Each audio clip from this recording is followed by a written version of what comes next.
welcome to Jessi Stories, an inclusive space meant for everyone. Thanks so much for being here. If you like the content, please like, subscribe, and leave a comment down below to help the algorithm out. Today we have the Three Sisters Company, theater company, and I'm going to let them introduce themselves and what they do. Hello, we are the founders of Three Sisters Theater Company in Grand Junction, Colorado. My name is Amanda Jackman. I direct and music direct. Hi, I'm Julie Matthews, one of the founders of Three Sisters Theater Company.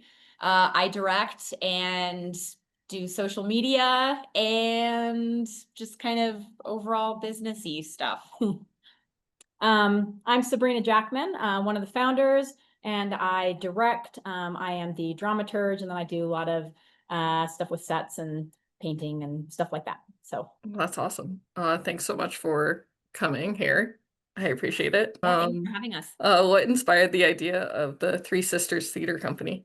Sure. So Three Sisters Theater Company came about because the three of us we have families, we have small children, and so we found it was hard to sort of get our footing back into the theater community. And so sitting at story time with our toddlers, we just started talking about how our ideas and sort of our philosophy on what we love about theater and performing.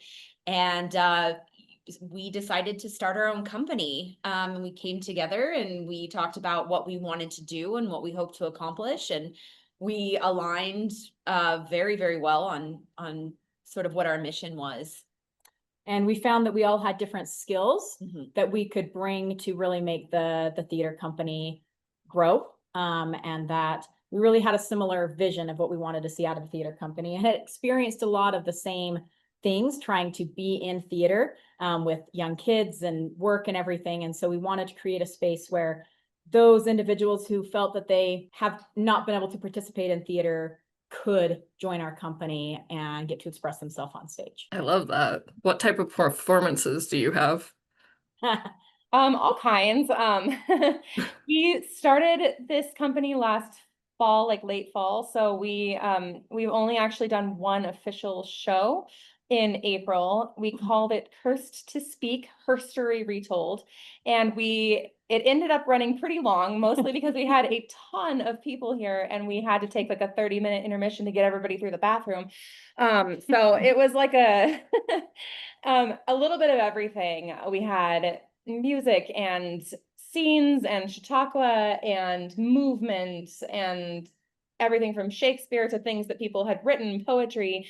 And we just went through and told all these stories from history from way back when to now, and how the narrative hasn't really changed much at all in that time. As we are singing about suffragettes, we realized that these issues are still very relevant today. So it was a pretty significant performance.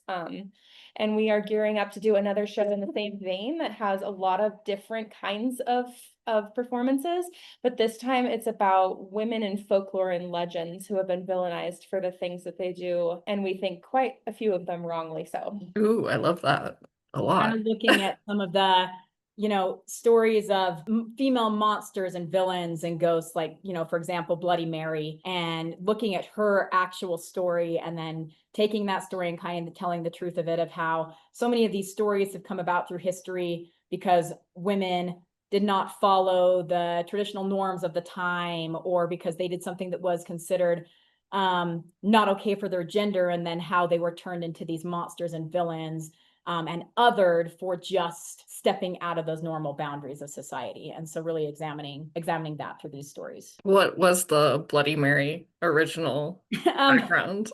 So most historians tie that Bloody Mary story back to Mary, who was the queen after Henry VIII and Lady Jane Grey. And there was kind of she was Catholic, and she came in, and there was a lot of executions of Protestant that were dissenting against the crown, which is not uncommon for that time period. And so, she signed the orders for a lot of executions of the archbishop and different people But the thing is that she didn't do anything more heinous than any of her male predecessors or any of the men that came after. And she really has kind of been villainized and turned into this monster because she took the crown. And then she was a woman who dared to have power. And so her story has been twisted and turned that she was this awful, bloody tyrant, where really she was just doing the norms of society of the time, you know, that the queen was ordained by God and she had every right to you know, do these things. And actually, you know, Henry, her father, Henry VIII, you know, he killed a bunch of his wives. He signed the death warrants of many more people than she ever did. But because he was male, he's viewed differently in history, and we don't call him, you know, Bloody Henry VIII. We call her Bloody Mary, and then that's the monster that comes to get you. So kind of looking at that aspect. I think we should call him Bloody Henry, but that's my own personal opinion. We should, and Absolutely. some other things. Yeah. Yes, fully agree with that. Absolutely. But yeah, I like that you guys have covered Shakespeare because I'm only obsessed with him. But anyway, Oh, hi, that's me. Yay. Yes. we have someone else obsessed with him. Yes, I'm a bardolater big time. So I don't know what that He is. has a Big words. lot of experience in like classical theater, Greece, and all of that, but also like Shakespeare. So when we really need to delve into that, she's the person that we go to for that.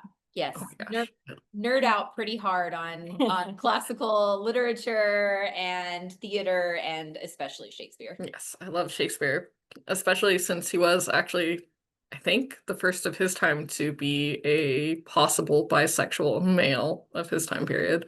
Yeah. That's what I really like too, and that he's the one who paved the way for language in not only America, but also in the UK. So our language technically derives from the same person, Shakespeare, Yeah. which Yeah. I but that's one of my special topics. But do you have queer related plays in the works? That's just a curious question. I think that yes, we'd like to do some actual theater that's just queer related. In our piece that we did in April, we wanted to include queer women, especially because we feel that queer women are frequently left out of the narrative And even now, non-binary, and yeah. non-binary people and trans folks. So we didn't want to just be like, look, lesbians, woo, they exist. We put together a piece that where we all sat around a table and we shared things we've actually heard men say. Like the whole piece started with one of our girls being like, hey girl, what? Do you have a boyfriend? Well, no, I have a girlfriend. And then, hey, dyke. And that's something she actually heard on the college campus. Oh, And we shoot. proceeded to go through everything from parental rejection to sexualization, to take away their kids, the scary stuff that we've heard, and everything we said in the piece, one of us or all of us have heard people say to our faces. And then we sang a song called If She Ever Leaves Me. It's by a band called the Highwomen, Brandy Carlisle. Brandy Carlisle led. And it basically says, well, if she ever leaves me, it's not going to be for you. So that's the point we were trying to make. Instead of saying, look, here we are, we said, stop fantasizing about me. It's never going to happen, basically. And that came off very powerfully, we thought. And Absolutely. all the cast members who were in that piece identify as queer in some aspect. And so it's very important to us that we tell from authentic perspectives and authentic stories. And so to be in the queer piece, you need to identify as queer. And in the motherhood piece, you have to have had a kid. Mm-hmm. And so we're doing another piece for this show that's going to be a movement piece. And anybody in that piece needs to identify either as like non-binary, trans, somewhere in there, because that's the story that we're telling. And so only those people that have that experience get to tell that story. That way it's more of an authentic experience, not only for the audience, but also for the performers on stage. Which is good because Yeah. not every theater company anywhere doesn't necessarily do that. So that's actually a breath of fresh air and good to know that. Yay, there's a theater In company future, actually. we'd love to do something that is just all queer, but we haven't gotten there quite yet because we're still getting our footing. Still working on all the all the things, but it's definitely on our list of things. Yay. I'm excited for that. I'm gonna try to drive, I guess, 4 hours out there eventually when you guys do that. But anyway, Great. We'll save you a seat. yay. I'm excited. I want to try to support. I'm doing my best from afar, but Thank you. I will be there eventually. I just won't make any guarantees until I'm actually physically there. But yay. That works. How I keep my promise when I'm there. There you go. And even though you already pretty much said this in the beginning, but you can even go even more in depth. Do you all three write, act, and perform, or what is your primary function in the group? I have done some writing. I have done music arranging and writing and all of the music directing, quite a bit of choreography that goes with the music. I don't do the movement specific dance pieces, but I do the choreography that goes with the music pieces. And then some directing, which was a little easier last time. This next show has a ton of music, so I'm pretty busy with just the music and choreography this time. And then a lot of the behind the scenes clerical type stuff. I have the OCD, so Yay. I like to keep the Excel documents in order. Yes, we are very grateful for the Excel. My ADHD does not make the Excel document, so There I you go. appreciate it. Yeah, my no. So, my role is I direct different pieces. I do a lot of the historical legwork. I have an undergrad in history, and I'm a huge history nerd. I love it.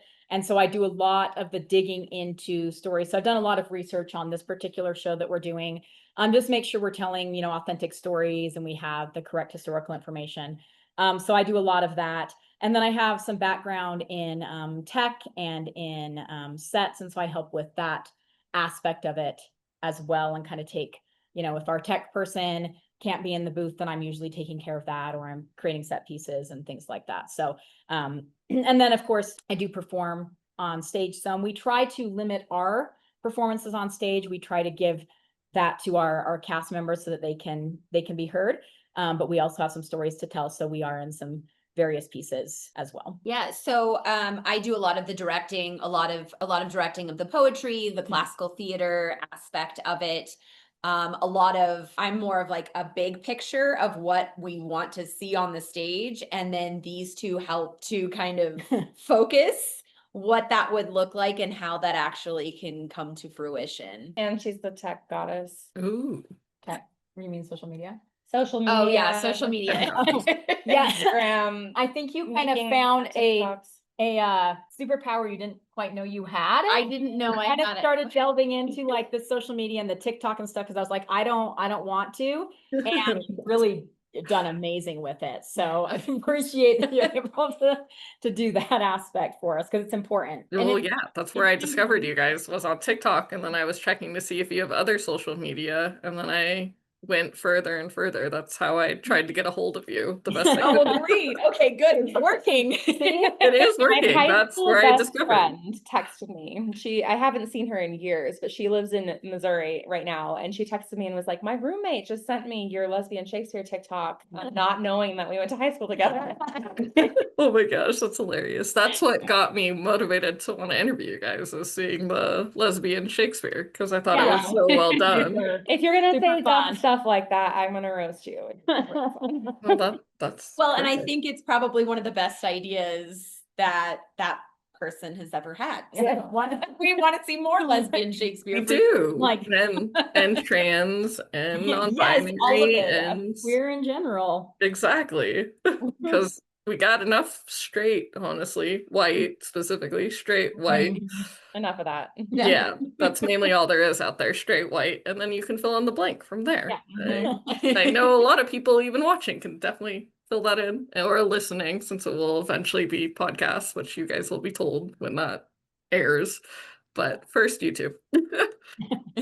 But yeah. And because I did stumble upon this, what is your newsletter about? So I do most of the newsletter writing.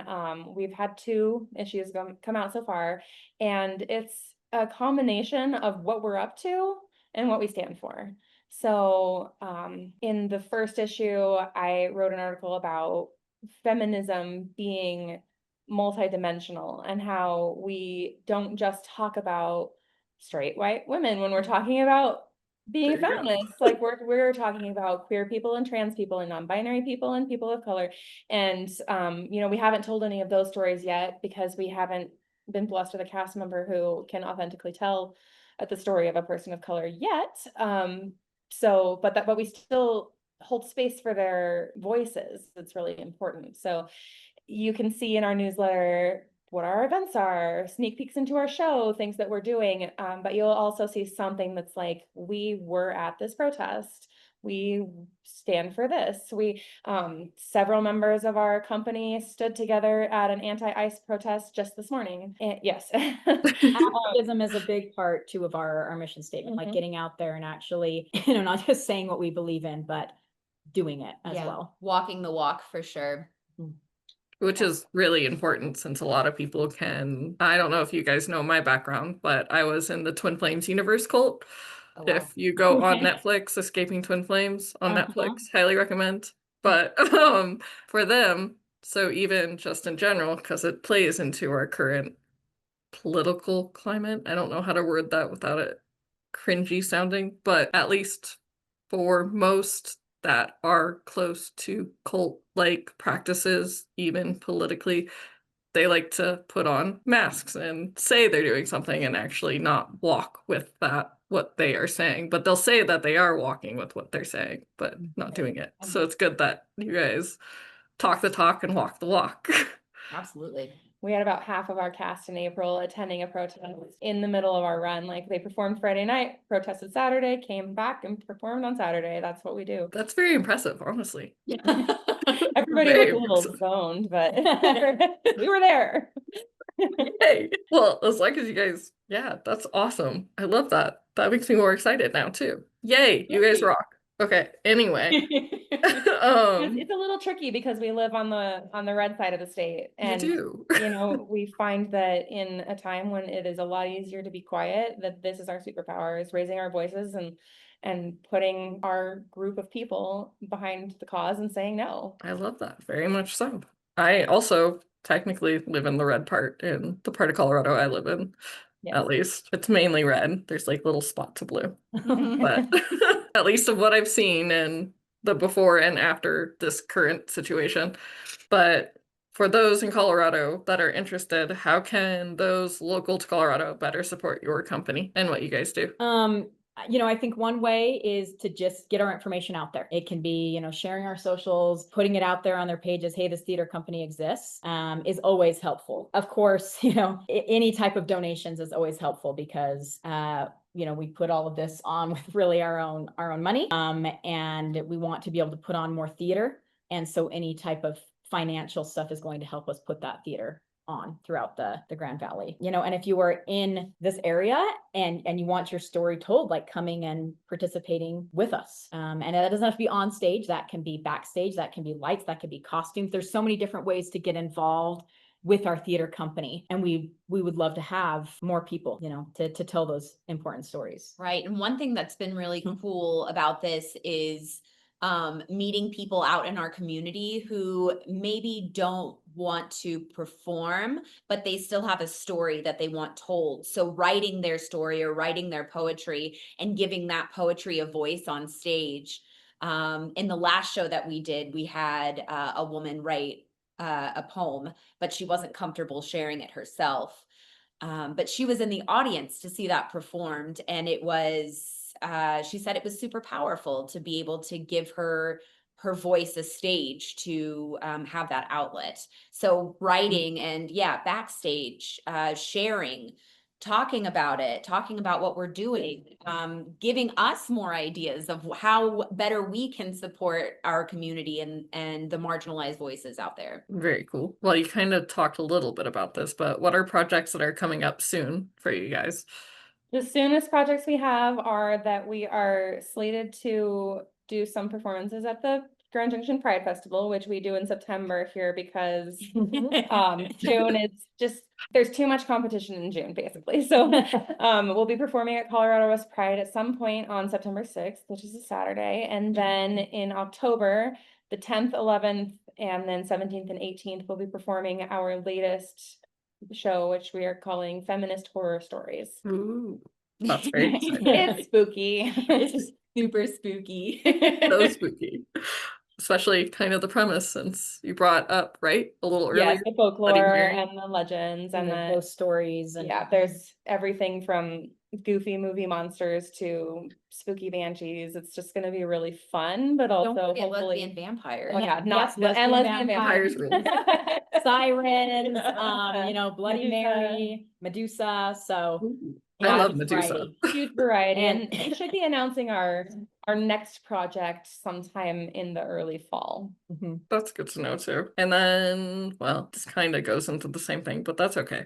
What projects are you in the works of currently? Right now we're really we are collecting different plays and pieces that would really work well with, our mission, what we're trying to do. We are collecting different, people submit different pieces to us. We're looking at just a variety of what kind of performances we can do beyond just like on stage. So going out into the community as well. So we don't have our next season completely set, but we're hoping to get that done fairly Yeah. soon. Yes. And in the meantime, we are working on the behind the scenes. We're going to work on becoming a nonprofit and building up our standing in the community and all of that good stuff. Mhm. Yeah, we definitely want to not just be a theater company, but really a pillar in the community for people who feel that they don't have that community. They can come into our coven.